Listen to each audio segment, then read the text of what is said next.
Welcome back to my channel. মাকে বলো welcome back to my channel Lisa daily লাইফে সবাইকে ওয়েলকাম। আশা করি সবাই ভালো আছো, আমিও ভালো আছি, ভালো থাকার চেষ্টা করছি। শরীরটাও তো ভালো না। এখন একটু ঘর মুছতে যাব, কারণ আমাদের তো রাস্তার ধারে ফ্ল্যাট, একটু না মুছলে না হয় না। এবার 2 মাস মতন হয়ে গেছে, হাতে প্রেশারটা কিছু করার নেই। এবার একটু যদি আন্ডারস্ট্যান্ডিং করে না করা হয় না, মায়ের পক্ষেও সম্ভব হয় না, আমার পক্ষেও। দাদাভাই যেমন, আমি কালকে রাতে অর্ধেক বাসন মেজে রেখেছিলাম, তোমাদের দাদাভাই আবার অর্ধেকটা মাজলো। দেখো, অনেকেই ভাবতে পারে এটা যে বাসন মাজছে, না, পরিস্থিতির সব কিছুর জন্য এটা হচ্ছে, আর কিছু না। যাই হোক, এখন আমি একটু মেজে নিচ্ছি, মুছে নিচ্ছি, তোমরা দেখতে থাকো। কালকে আমি ভালো করে সকালে ঘর ঝাড় দিয়ে নিয়েছি। একটু ভিডিওটা ধরে নিই, ঘরটা একটু মুছে। দেখো, আমি কিন্তু ব্যালকনিটা মুছতে এসেছি, কালকেও মুছেছি। কালকে মুছেছি, আমাদের যে কাজের বউটা ছিল, সে হট করে তোমার কাজ করবে না বলে দিল। ঠিক আছে, তারও অসুবিধা হতে পারে, সে অন্য জায়গায়, দেখো, বেটার অপশান পেলে মানুষ ছেড়ে দেয়। এবার এইভাবেই মানে নোংরা হয়েছিল, সেগুলিকে পরিষ্কার করে মুছছি। এতটা স্পিডে যদি বাস্তবে করতে পারতাম তাহলে কতই না ভালো হতো বলো। এদিকে বিছানাপত্র সব গুছিয়ে একবার টান টান করে রাখছি।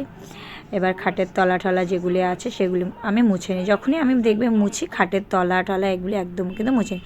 যেটা দেখবে একটা যে কাজ করে সে কিন্তু অতটা নিজের মতন করে মোছে না। যেটা নিজের ঘর বাড়িতে মানুষে করে সেটা কিন্তু আমাদের তো সবসময় সম্ভব হয় না নিজের মানে কাজের লোক ছাড়া নিজেরা করার। এবার সেজন্য আমরা সবাই কিন্তু একটা কাজের লোক প্রেফার করি। সেজন্য কখনো কখনো নিজেকে একটু করে নিতে হয়, তাহলে কি হয়, ঘরদোরগুলি এতটা নোংরা হয় না। যাই হোক, এইভাবেই আমি তখন কিন্তু পরিষ্কার করে নিচ্ছি, দেখতেই পাচ্ছ।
ওইগুলি মুছতে মুছতে এসে দেখছি তোমাদের দাদাভাই কিন্তু যে তোমার ওয়াশিং মেশিন থেকে নিয়ে জামা কাপড়গুলি মেলছে।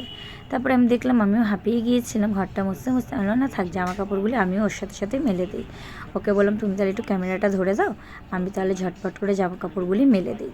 কেননা জামা কাপড়গুলি মেলে দিলে তোমার অনেকটাই তোমার এগিয়ে যাবে কাজগুলো, তাহলে এগিয়ে যাবে জামা কাপড়। আর ওইদিকে ঠাকুরের জায়গাটা মুছে নিলে আমার মোটামুটি সব কাজ কমপ্লিটই হয়ে যাচ্ছে। কারণ শাশুড়ি এবার কালকে বাসন মাজাও ছিল, তারপরে তোমার দাদাভাই সকালটা শাশুড়ি গ্যাস ফ্যাসগুলি পরিষ্কার করছিল। কারণ ওই যে গ্যাস, তারপরে প্রেশার কুকারে ঢাকনা ফাকনাগুলি সব পরিষ্কার করে রাখছিল। দেখো, নিজের ঘরের কাজটা নিজেরা করলে যেই ধরনের পরিষ্কার পরিচ্ছন্নতা থাকে, সেটা একজন বাইরের কারোর ওপর ডিপেন্ড করলে তো আর সেটা থাকে না। যাই হোক, এইসব নিয়ে আর কথা বাড়িয়ে কোনো লাভ নেই। দেখো আমার পুজো দেওয়া কিন্তু কমপ্লিট হয়ে গেছে অলমোস্ট। আর এদিকে সব কিছু গোছানো তোমরা দেখেই নিয়েছো, ঘর মোছা, তারপর ওয়াশিং মেশিন থেকে জামা কাপড় মেলা, এই সব কিছু কমপ্লিট। ওইদিকে বিছানাপত্র গুছিয়ে রাখা সব হয়ে গেছে। আমাদের একটু খাওয়া দাওয়া কমপ্লিট হয়ে গেছে, এখন একটু রেস্ট নেব ব্যাস। গুড ইভিনিং বন্ধুরা, দেখো আমার কিন্তু সন্ধ্যাবাতি দেওয়া পুরো কমপ্লিট হয়ে গেছে। আর এদিকে খাবার দাবার সব রয়েছে, এগুলি আর ফ্রিজে তোলা হয় না। এই ঘরে বিছানাটা তোলা হচ্ছে, আবার দেখো দুপুরবেলা একটু রেস্ট নেওয়া হয়েছে বলে বিছানাটার এই দুর্দশা হয়ে রয়েছে। আর শীতের দিনে তো এরকম হয়, সববার বাড়ির বিছানাটাই আমার মনে হয়। আমি জানি না তোমার কার কার বাড়িতে একদম ভালো টিপটপ থাকে, হতে পারে যদি কেউ লোকজন আসার কথা শোনে। আমিও এক্ষুনি টিপটপ করে নেব। আর এইগুলি করে আর শাশুড়ি চা দিয়ে গেল, চাটা খাবো। ঠিক আছে চলো, বিছানাটা টিপটপ করে তারপরে তোমাদের সামনে আসছি। কে বলেছে বলো শীতের দিনে বিছানাপত্র গুছানো থাকে না? দেখো সুন্দর ঝটপট করে গুছিয়ে নিয়েছি। এরপরে আস্তে আস্তে একটু রাত বাড়লে তখন একটু টিভি দেখতে দেখতে হয়তো ব্ল্যাঙ্কেটটা খুলবো, ব্যাস। কিন্তু গুছানো থাকে না, এই কথাটা যেটা বলে একদমই কিন্তু ভুল বলে। আমি দেখেছো গুছিয়ে নিয়েছি চটপট করে, দেখে নাও। এই জায়গাটা শুধু ওষুধ আর ওষুধ গো, ওষুধ। ঘুম থেকে ওঠার থেকে ওষুধ থেকে শুরু করে একেবারে রাতে শুতে যাওয়া অবধি ওষুধ আর ওষুধ। এই জন্য এই জায়গাটার আর কিছু দফা রফা নেই। এই 1-2 বাক্স ওষুধ, আরও যে কত ওষুধ আছে তার কোনো যে সে ইয়ে নেই। তোমরা ভাবতেই পারো যে আমার কি এমন রোগ হয়েছে যার জন্য এত ওষুধ। এটা তোমার নয়, যে কারোরই ভাবনার মধ্যে আসতে পারে যে কি এমন হয়েছে যার জন্য এত ওষুধ। এত ওষুধ কিসের জন্য?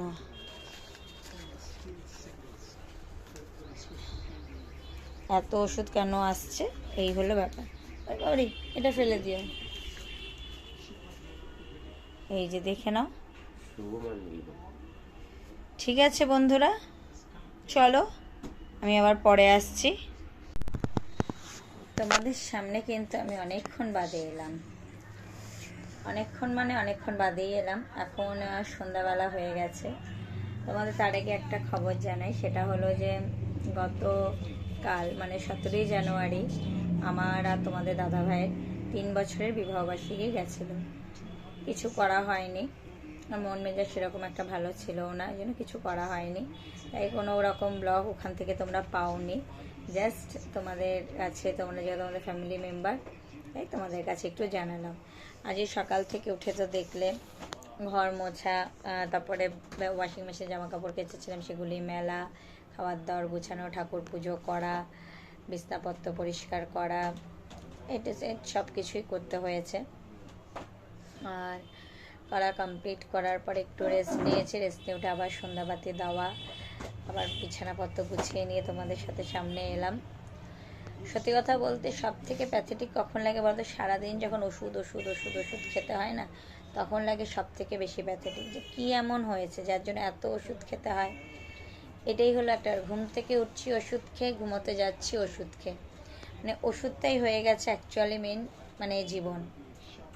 ব্লগ করতে ভালো লাগে না এই একটাই কারণে, মানে কি যে ব্লগ করার যে একটা এনার্জি, সেই এনার্জিটা না এখন আর পাই না। তার কারণ কি বলতো, যতটা না ভালো কমেন্ট আছে, ভালো ভাবের লোকে নেয়, তার থেকে অনেকটাই নেগেটিভিটিটা বেশি আসে। যাই হোক, সব কিছুর মাঝখান দিয়েই, ভালো খারাপ সব কিছুর মাঝে দিয়েই তো চলতে হয় আমাদের লাইফটা। কিন্তু নিজের একটু খারাপ লাগে না যখন খারাপ খারাপ কথাগুলি শুনতে হয়, একদম মানে আশেপাশে থেকে শোনা যায় যে ওই তো ব্লগ করে কি ক টাকা পাচ্ছে, লাখ লাখ টাকা কিনবে, এইসব বলে, যখন ভালো লাগে না।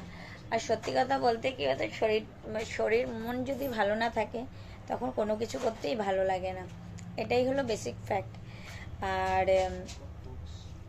করছি যে দেখি, বলি তো রেগুলার ব্লগ দেবো, কিন্তু রেগুলার ব্লগ তো আর দিয়ে উঠতে পারছি না, 5 দিন 6 দিন বাদে বাদে হয়তো ব্লগ তোমাদের কাছে পৌঁছাচ্ছে, এই হলো ব্যাপার।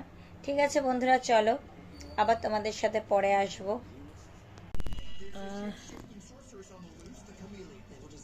তোমার এই যে আমাদের খিদেও পেয়েছিল, বাইরে থেকে কি খাবো, এখন আমরা সেভাবে বাইরে খাবার খাই না এই গ্যাস ফ্যাসের জন্য, তাই একটু ঘরেই টিফিন করলাম।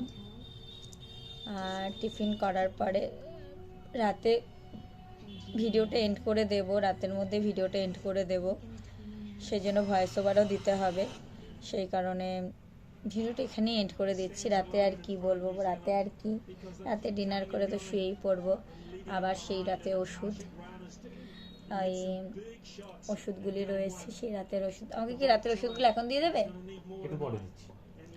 ওই রাতের ওষুধ, সকালে ঘুম থেকে উঠে ওষুধ খেয়ে রাতে সে ওষুধ খাই, ওষুধই আমার জীবন হয়ে গেছে, আর কিছু বলার নেই। যাই হোক, চলো আজকের মতো ব্লগটা এখানেই শেষ করে দিচ্ছি। দেখা হচ্ছে নতুন ব্লগে। ভালো থেকো, সুস্থ থেকো, সবাইকে এটাই বলবো। আর এখনও অবধি যেন আমার চ্যানেলটি সাবস্ক্রাইব করোনি, অতি অবশ্যই আমার চ্যানেলটি সাবস্ক্রাইব করে পাশে থাকা বেল বাটনটি প্রেস করে দিও, যাতে আমার ভিডিও নোটিফিকেশান তোমাদের কাছে খুব তাড়াতাড়ি পৌঁছে যায়। Good night, sweet dreams, tata.